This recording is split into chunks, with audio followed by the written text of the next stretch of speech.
I cheered when my sister got engaged to a billionaire. Then I uncovered her hidden prenup. She's marrying for cash, not love. When Clara first announced her engagement to tech magnate Victor Hale, the entire family buzzed with excitement. She'd found her Prince Charming, and all of us, parents, cousins, even distant aunts, marveled at how fate had favored her.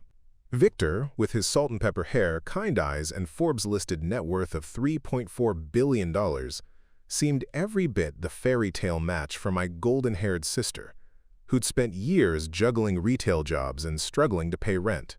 But something gnawed at me. Clara had always been fiercely independent, her own person, proud of her modest studio apartment and thrift shop wardrobe. Yet overnight she'd transformed. Designer gowns, a new Lexus, and weekend getaways at Victor's Malibu villa. She spoke in rehearsed phrases about building our empire together, and never once dropped her lover's name accidentally, only in perfectly polished compliments. One evening, I stopped by Clara's apartment to celebrate her engagement. Sparkling rose wine glimmered in crystal flutes as she led me through her new penthouse rental. Her closets overflowed with Hermes scarves. Her vanity boasted Dior lipsticks lined in rainbow order. Victor's gift certificates, bank statements, and tax returns, each neatly framed, adorned the shelves. Me. "This is amazing, Clara. I'm so happy for you." She smiled, but I caught a flicker in her eyes, something restless. "Clara." "Thanks, Lizzie. Victor's generosity knows no bounds." I raised my glass. "To love and fortune." We toasted, but I felt a pang. My phone buzzed with a bank alert. My account balance had dipped after Clara borrowed my card, again, to reserve brunch at that new Michelin-starred spot. She'd promised to pay me back by month's end. It had been 2 months. I shrugged it off. Sisterly love, I told myself. But that night, sleep eluded me. Vows and prenups tumbled through my mind. What if Clara had signed some secret agreement, trading her heart for his millions? The next morning, I resolved to find out the truth. After our parents' brunch, as everyone buzzed about wedding dates, I slipped away to Clara's home office under the guise of helping her sort invitations. On her desk lay a sleek black binder labeled Haleworth Wedding Agreement in gold foil. My pulse raced. I opened it to a page titled Marital Acquisition Contract. There, in tiny font, lay the unthinkable. Clear stipulations that Clara would receive an escalating cash settlement, $5 million on day 1, $15 million after 1 year, $50 million in 5 years, only if the marriage remained in good standing as defined by Victor's lawyers. Clauses detailed penalties for divorce, infidelity waivers, and non-disclosure of philanthropic misuse. No mention of love, only liquid assets. Wham! I snapped a photo. My breath caught as Clara emerged at the door. "Clara," coolly, "you shouldn't be looking at that." My heart pounded. "Clara, what is this?" She closed the binder. "Just our prenup. It's standard." Me. "Standard? It's a contract to marry for money." She met my gaze, eyes hard. "It's my dream, Lizzie. A fast track out of struggle." Me. "But at what cost?" Clara turned away. "You wouldn't understand." I stormed out, the binder's promise gleaming in my mind. The sister I loved had sold her future, and perhaps her heart, for cash. That afternoon, I texted my fiancé, "Emergency. Need to talk." As I waited, I drafted a plan, 6 updates to unravel Clara's scheme, expose Victor's motives, and decide whether to save my sister or let her fate serve as a cautionary tale. The clock was ticking to the wedding date, and I had to move swiftly before Clara lost herself in gold-digging lies. Update 1.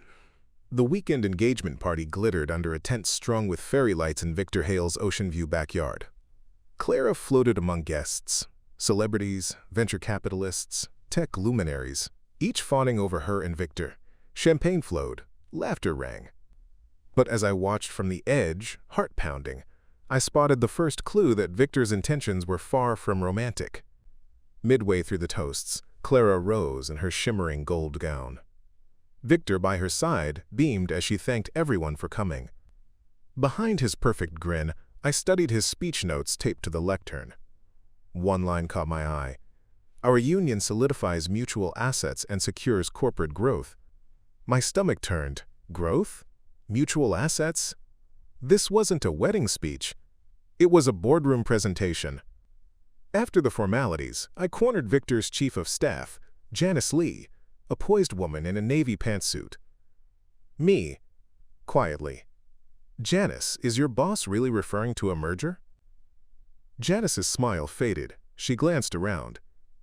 He's a businessman. Everything. Relationships. Investments. They're part of the portfolio. Me. Even Clara's heart? She hesitated. Victor believes in synergy. The word synergy echoed in my mind. Another corporate buzzword, now applied to marriage. My blood ran cold.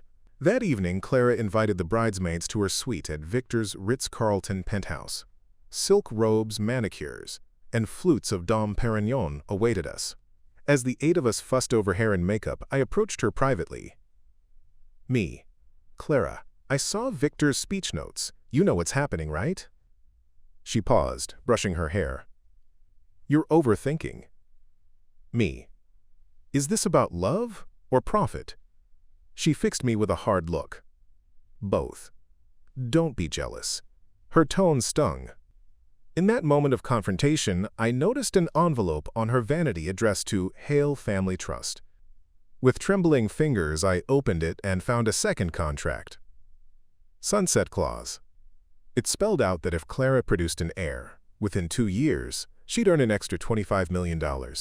No birth, no bonus. As she turned back, I quickly slipped the envelope away. Me? Clara, you're selling motherhood too? Tears flashed in her eyes. It's the deal. Me? At what price to you?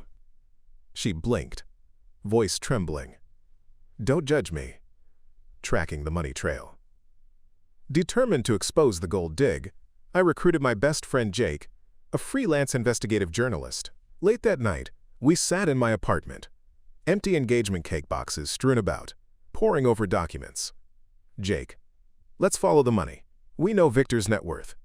Let's find out who pays these payouts. We hacked together a list of shell companies tied to Victor's holdings.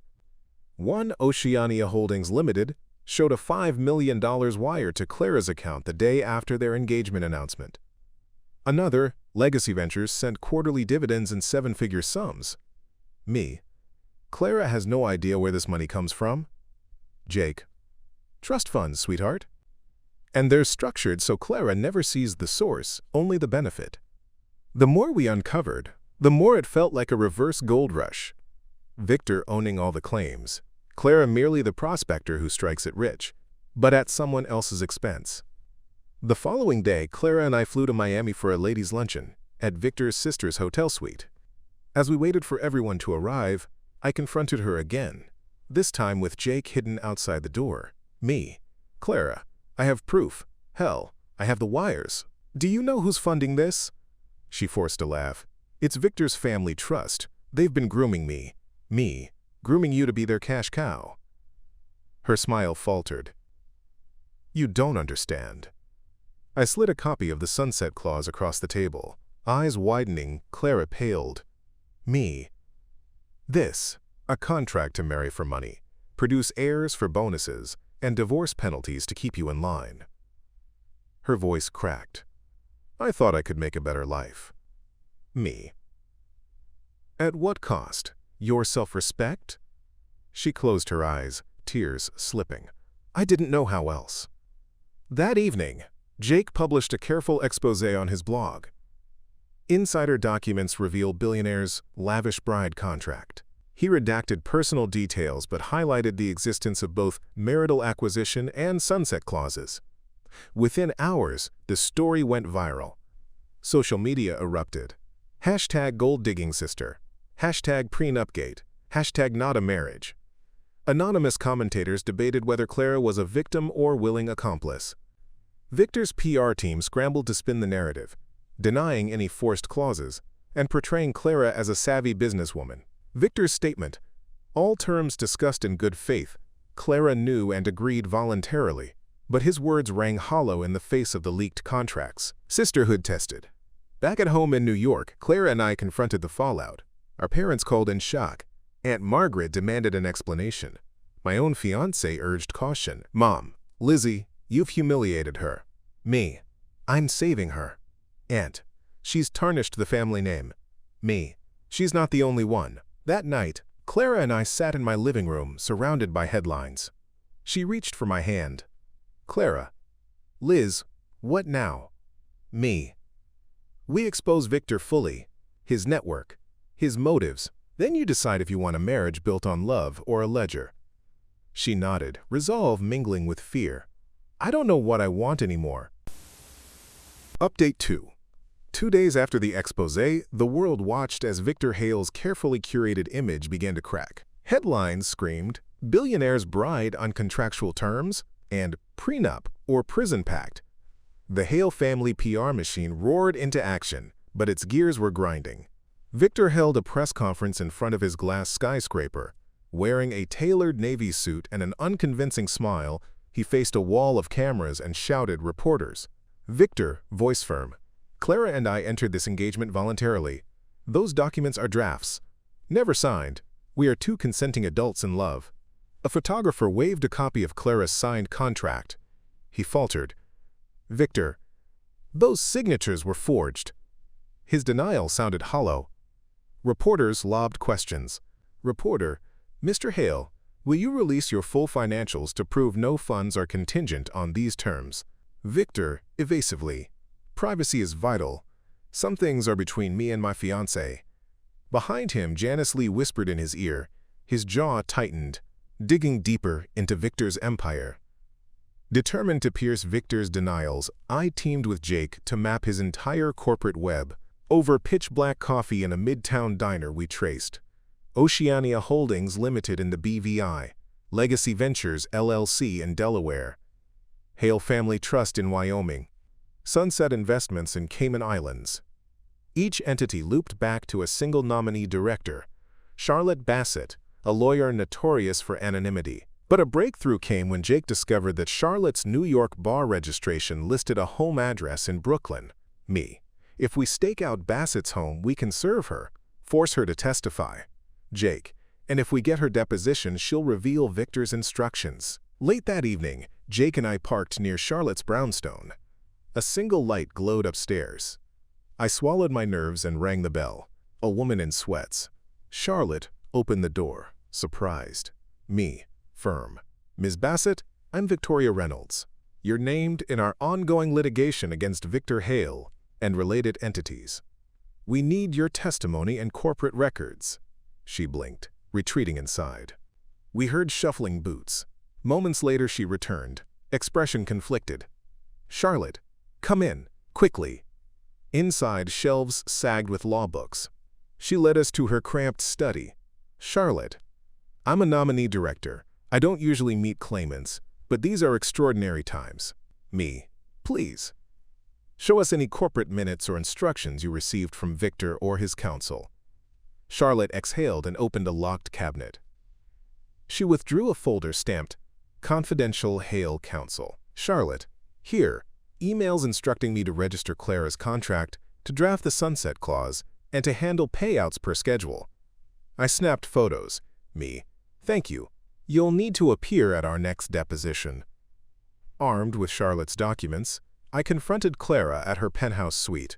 She sat on the terrace, the Manhattan skyline shimmering behind her. Me, look at this. I slid the folder across the glass table. Clara's eyes widened as she read the emails, her own name in confidential headers. Clara, voice shaking. He orchestrated this. Me, he lied. You weren't spared, you were leveraged. Tears brimmed. She stood, pacing. Clara, I thought I had a choice. I thought I loved him. Me, now know the truth. He bought your life. Clara sank into a chair. I don't know if I can forgive you or him. Me, you forgive yourself first, then decide what you deserve. Back in Manhattan, Camille filed Charlotte Bassett's sworn statement with the court. Judge Daniels issued a new order. Victor must produce all communications with nominee directors and confirm Clara's contract is binding or void. Victor's legal team, caught flat-footed, scrambled. His motion to dismiss the clauses as unsigned drafts collapsed under Charlotte's proof of his emails. Press outlets gleefully publicized each setback. Family fractures. The scandal rent our family in two. Our parents, caught between pride and loyalty, implored peace. Dad. Clara, please reconsider. Mom. Victor, sign a new love-based agreement. Victor issued a hollow olive branch. He offered Clara a traditional prenup with a $10 million settlement, provided she signed by month's end. Clara turned down the offer on live TV. Clara, voice resolute. I won't be part of a lie. Her defiance earned cheers and Victor's fury. Update 3. By the time Clara emerged from her penthouse the next morning, the city skyline looked as sharp and unforgiving as her own determination. She'd slept on the evidence, and now our next move hinged on her choice: stay in a gilded cage or break free. Clara called an early family meeting at our childhood home in the suburbs. Parents, aunts, and cousins gathered in the living room, whispers swirling like anxious birds. Clara stood at the front, contract binder in hand. Clara, voice clear. I've read every clause. Victor hasn't just courted me, he's purchased my life's potential. Today, I void this contract. She slammed the binder shut. Gasps rippled. Victor's PR appeared on a live feed on my tablet, poised to counter her words. Clara, I'm giving him back his ring and returning every dollar he spent. I'll build my future on my own terms. Silence. Then applause, hesitant at first, then wholehearted. Tears streamed down our mother's face. Mom, I'm proud of you, darling. That moment of unity steeled Clara's resolve. The rest of the family rallied behind her. Moments later, Victor stormed into the room via video call, his face flushed with anger. Victor, Clara, this is reckless.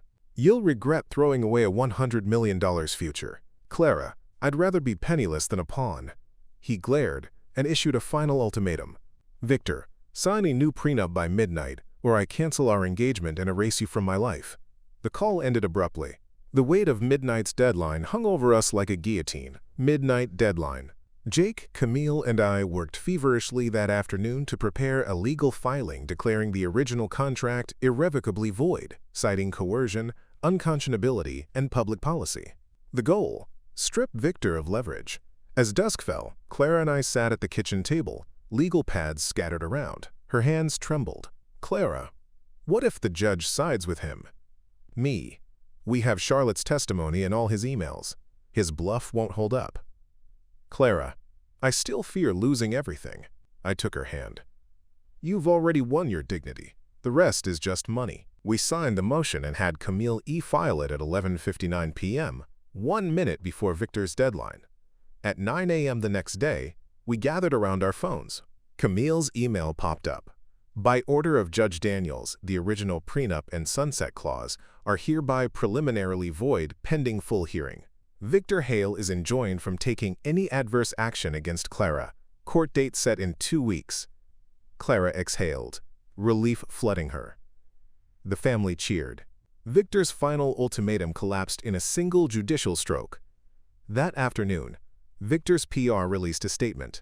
Out of respect for Clara's wishes, Mr. Hale withdraws his challenge. He hopes to reconcile privately. But we saw through the spin. No reconciliation without equality. Clara posted her own message. Thank you, Judge Daniels, and to my family and friends, my life's not for sale. Her post went viral. #NotForSale trended as a symbol of self-worth beyond wealth. Update 4. Despite the court's interim order, Victor Hale didn't fade away. Instead, he switched tactics, moving from threats to gestures of grandeur designed to pull Clara back into his orbit on his terms. A week after the court's ruling, social media lit up with a video posted on Victor's official channel. Against a sunset-lit Malibu backdrop, he spoke directly to the camera. Victor, earnest. Clara, I see your strength and resilience. I propose a new partnership. No hidden clauses, just equal stakes. Let's revise our agreement with mutual respect and shared dreams.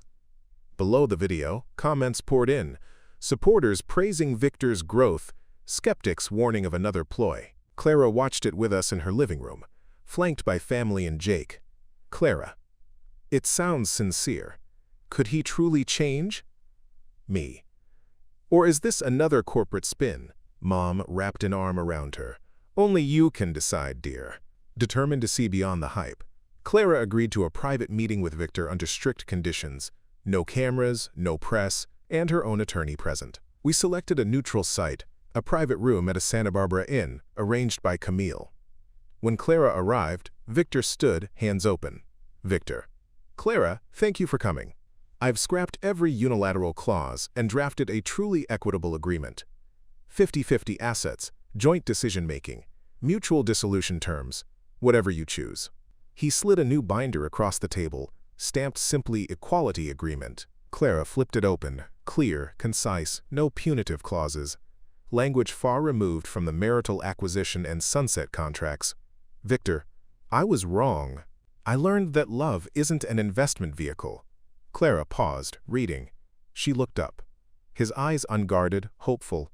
"Clara," softly. "I want to believe you." Clara insisted on a third measure, proof over promises. She asked Victor to transfer half his billionaire-level trust fund into a joint marital account, accessible by both, rather than dispersing funds through hidden shells. He agreed and initiated a $10 million transfer that afternoon, splitting into two named accounts. "Clara, if these funds clear, I'll sign." Victor smiled, relief evident. Back in New York, we watched anxiously as the banks processed the wire. At 6 p.m., inbox alerts chimed. Deposit, $5 million to Clara Reynolds Hale Trust Account. Deposit, $5 million to Victor Hale Reynolds Joint Account. Clara exhaled. It's real. With trust rebuilt on transparency, Clara and Victor held a small re-engagement ceremony in her parents' garden. A simple affair of white flowers, homemade cake, and heartfelt vows. No PR presence, just family, friends, and Jake capturing candid moments. In her speech, Clara spoke from the heart. "Clara, I almost lost myself to clauses and cash, but I found something more valuable. Love built on equality. Today I promise to stand beside you as your equal, partner, and friend." Victor replied. "Victor, and I vow to never value assets over your heart. Together, we'll build a life founded on trust. No fine print required." Tears and cheers followed, genuine and unforced. Update 5. Just weeks after the intimate re-engagement, Clara and Victor transformed their personal reconciliation into a professional partnership. Pooling their complementary skills, her marketing savvy and his technological expertise, they co-founded Heart & Code, a social enterprise platform that connects nonprofit organizations with micro-volunteers for digital outreach. Their first office opened in a refurbished loft downtown, with Clara's old engagement binder repurposed into framed wall art, now annotated with sticky notes of new ideas rather than confining clauses. Together, they hired developers, nonprofit liaisons, and a small PR team to tell a story of second chances. On launch day, Clara and Victor stood side by side before a crowd of local activists and tech journalists. Clara's voice rang clear. "Clara, Heart & Code proves that true partnerships, built on respect and equity, can drive both social good and sustainable growth." Victor added. "Victor, we've learned that the strongest contracts are the unwritten ones of trust and shared vision." Applause filled the room, not for their wealth, but for the vibrancy of their joint mission. Just as Heart & Code began to gain traction, regulatory scrutiny surfaced. A nonprofit client flagged that a data matching algorithm was too similar to a proprietary codebase Victor had licensed under an academic exception. Suddenly, the company faced potential IP disputes and fresh headlines questioning Victor's integrity. Clara refused to let history repeat itself. She convened a late-night meeting in their office with legal counsel and the lead developer Samira.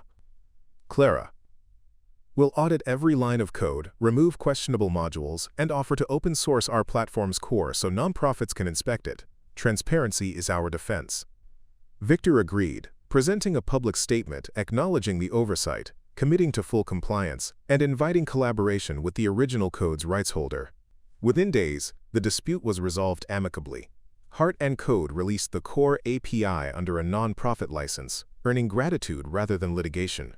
Healing family bonds. Meanwhile, Clara's family slowly healed. At Thanksgiving dinner in the suburbs, Clara and Victor hosted the gathering in the Hale family's newly funded community center. built with donations from Heart & Code's first revenues. The centerpiece, a mural depicting Clara cutting her prenup in half and handing the pieces to Victor, symbolizing their renewed partnership. Uncle Robert, once Victor's board liaison, approached Clara with a shy smile. "Uncle Robert, I misjudged you both. This center, it's a gift I never expected." Clara hugged him. "We're proving that love, like code, works best when it's open and shared." Her parents toasted the couple with gratitude, signaling full reconciliation. In the midst of Heart & Code's growth, I realized I needed closure too. I invited Clara to join me at my apartment for a sister's night, wine, laughter, and old photo albums. Me, I'm proud of you, not for marrying him but for owning your choices and building something real. Clara smiled, tears glistening. Thank you for saving me, Liz. I almost lost myself. Me, you found yourself again, and I found my faith in you. We toasted to sisterhood, stronger than any contract. One evening, as Heart & Code celebrated its first profitable quarter, Victor surprised Clara with a small ceremony on the office rooftop. Under fairy light strings, he knelt with a simple silver band engraved, "Equal partners forever. Victor." "Clara Hale, will you marry me? For real this time." Tears and laughter mingled as she accepted, sealing their love on her terms. As Heart & Code expanded to 5 new cities and impacted hundreds of nonprofits, Clara and Victor remained committed to transparency and equity. Board meetings were open to staff questions, financial reports published quarterly online. And every anniversary they invited beneficiaries, scholars, community center leaders, micro-volunteers to join a celebratory webinar. Their journey, from gold-digging contracts to genuine collaboration, became a case study in business schools and relationship workshops alike. Clara, once tempted by the glitter of billions, had found a fortune in authentic partnership. And Victor, the billionaire groom, had learned that love cannot be bought, only earned, day by day, line by line, like carefully written code. Update 6. A year into Heart & Code's launch, Clara and Victor faced the challenge of scaling without losing their founding values. Invitations came flooding in, from nonprofits in Europe, Asia, and Africa, eager for the platform's micro-volunteering model. Yet rapid growth risked bureaucratic creep, the very kind of impersonal machinery that once trapped Clara in legal red tape. In response, Clara instituted Integrity Circles, monthly open forum sessions where volunteer users, nonprofit partners, and staff could raise concerns or suggest improvements. One afternoon, an Integrity Circle surfaced a sensitive issue. A small nonprofit in South America felt sidelined by the algorithm favoring larger organizations with more data. Nonprofit rep: "Our cause is urgent too, but we lack the footprint." Clara and Victor listened, then committed to refining the algorithm for equitable distribution. Over the next fortnight, Samira's team added weighting factors, prioritizing underrepresented groups. Public release notes detailed the change, ensuring transparency. As a result, small causes saw a 60% uplift in volunteer matches, proof that growth and fairness need not be mutually exclusive. News of Heart & Code's impact attracted a documentary filmmaker, Aisha Malik, who proposed a short film, Code of the Heart. The documentary would chronicle Clara and Victor's journey, from prenups and betrayal to startup success and social good. During filming, Aisha interviewed Clara in the attic of their childhood home, where Clara's original contract binder still stood on a dusty shelf. "Aisha, what does this binder mean to you now?"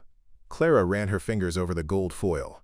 "It reminds me of what I almost sacrificed, and of how I chose love and integrity over easy money." The film premiered at a social impact festival, earning accolades for its candid look at wealth, relationships, and redemption. Clara and Victor watched together, hand in hand, on a rooftop screening under the stars. Proof their story resonated, far beyond personal headlines. Committed to giving back, Clara launched Clara's Coders, a mentorship program for young women entering tech. Partnering with local universities, Heart & Code offered scholarships, internships, and coaching sessions. At the first cohort's graduation, Clara addressed the graduates. "Clara, you'll face contracts and codes that seem written in unbreakable ink. Remember, You have the power to rewrite them. Victor surprised the students with a matching donation, doubling the scholarship fund and underscoring their shared commitment to empowerment. Meanwhile, my own career took a turn. Inspired by Clara's courage, I left my corporate communications job to become head of partnerships at Heart & Code. I orchestrated new alliances, recruited nonprofit ambassadors, and ensured the platform reached even the most remote communities. One day, I discovered a letter tucked behind the binder in Clara's attic, a handwritten note from our grandmother.